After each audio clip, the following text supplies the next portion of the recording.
Good morning, y'all. This is Doug here. Got up this morning about 8 o'clock. Of course, the nice thing about being retired is you can get up anytime you want to. Well, I get up at 2 o'clock sometimes. Sometimes I get up at 3 o'clock. Sometimes it's 5 o'clock. Once in a while it's between 8 and 9. And I got the rest of the day to sit around, watch a little television, think, make a video, write something for Facebook, and that about sums it up. This morning I was watching C-SPAN, and there's a lot of interesting people on there. Some of them very liberal, some very conservative, in all places in between. It got me to thinking not about what they were putting on, but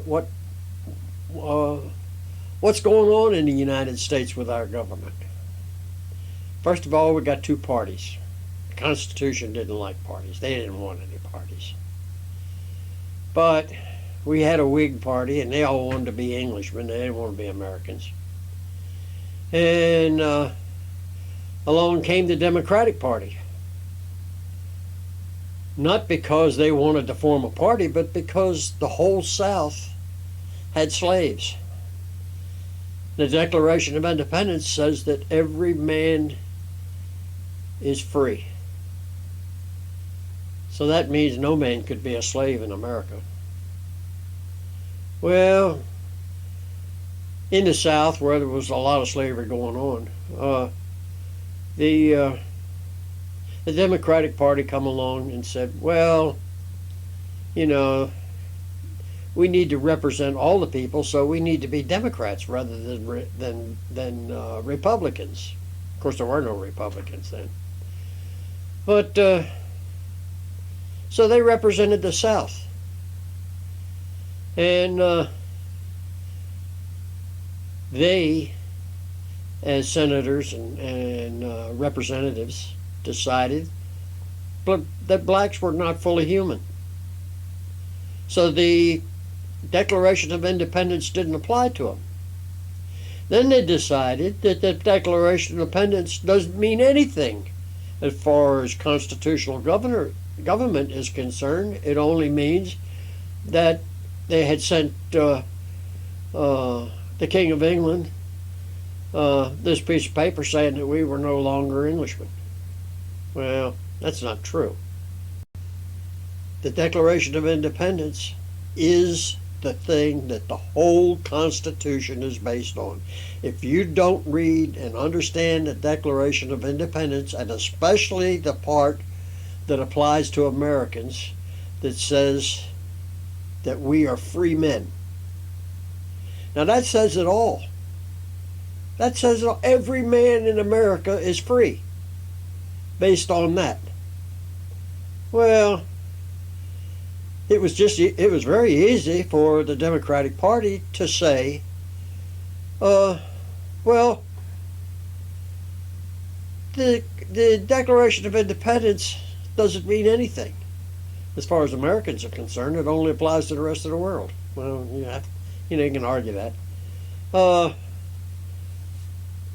But they did have to circumvent it in order to allow slavery. Well, the North was primarily a manufacturing center in the United States. And the South was growing the products that the North needed, cotton, hemp, all those things that the North needed to do their manufacturing. So the North was scared to death that the South was going to start manufacturing using slave labor, and just flat put them right out of business. So the Republican Party was formed, which recognized that the Declaration of Independence was the thing that the whole Constitution was based on, and that the amendments just recognized the individual rights that were part of being a free man, nothing else. And I think the ninth. I think the ninth amendment says that we have all the rights not enumerated among the 10 amendments. That says it all. You don't have to say anything else. We have, as free men, have all the rights there are to have. Well, the Civil War came along, and the Republican Party formed, and to represent freedom. Well, that tells you something about parties. A guy don't come along and make great speeches and develop a party. A big part of the population of America decides that something needs to be done, and a party is formed to do that. That's what happened in the South when the Democrats were became a party there. In the North, the Republican Party was formed because Northerners all over felt that what we were doing with slavery was wrong and that it was going to hurt the North financially eventually. So anyway, I think that's where our parties came from. The Democratic Party is still pushing democracy based on what it learned, how it came to power in the South. So if you watch any Democrat make a speech, his whole speech is based on what he's going to give you, with the idea that you will vote for him if he gives you enough. He'll give you free education. He'll give you free busing if that's what you need. He'll give you anything you want as long as you elect him. And of course, they don't ever really fully carry through with that. They probably partially carry through with it as much as they can. But today we have $22 trillion in debt. Nobody is willing to start cutting that debt down. Some will even say it doesn't matter.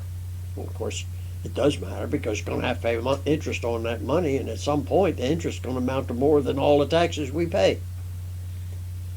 Well, we got to do something about this, and it's not going to be popular for the Democrats or the Republicans, for that matter, to say, I'm going to raise your taxes and we're going to cut spending. We're only going to pay half of your Social Security because the money's gone. Don't matter where the hell it went. What matters is the money is not there to pay the debt. Now, we might be able to pay it now, but are we going to be able to pay it in another 20 years when the debt is 42 trillion? So somehow or another, the American people should have a need that requires another party, not some Ross Perot to come and make a party, but the American people's requirements should form another party. Well, it looks like that's happening inside the Democratic Party. And it's the Socialist Party that's coming to the fore there. So the Democratic Party is really, they got a mess on their hands. They're either going to lose their democracy ideas through socialism, or they're going to have to do something. The Republican Party has the same problem.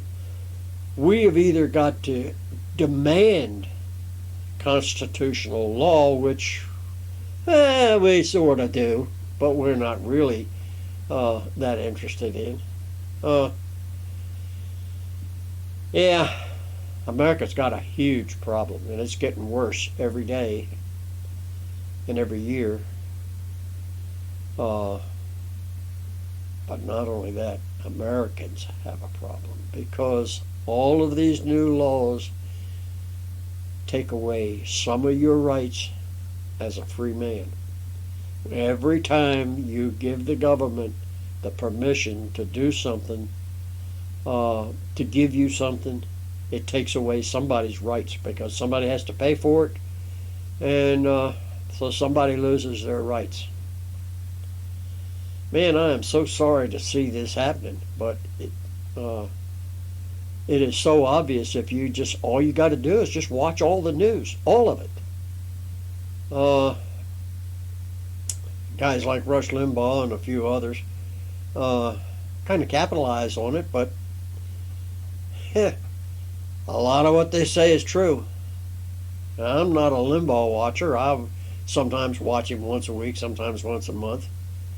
I've been watching now and then since he first started on radio way back, so I've been a follower a long time.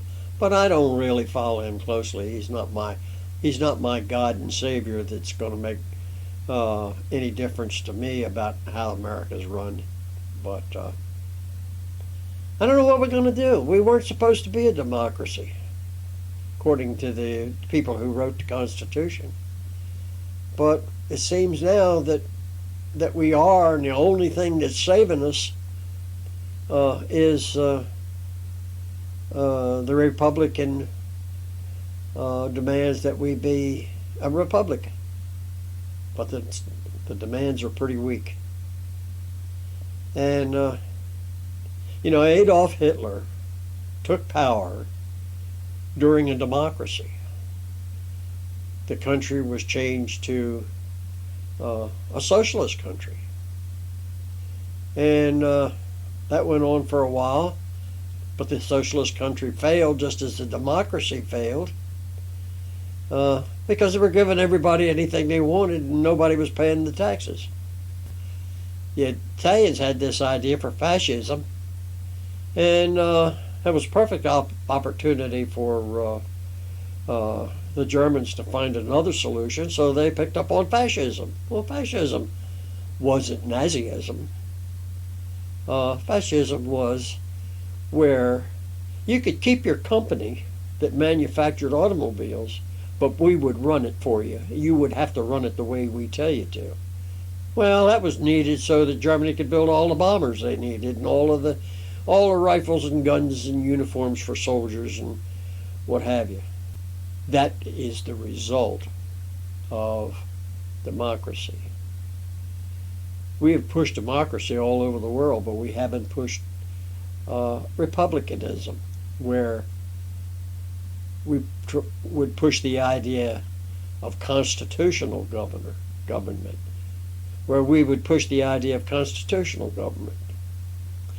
So anyway, this is all my thinking, and nobody has to pay a darn bit of attention to anything I say, because after all, I'm old and out of the picture, and anything I think doesn't matter anymore.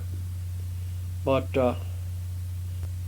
I think people ought to think about it anyway.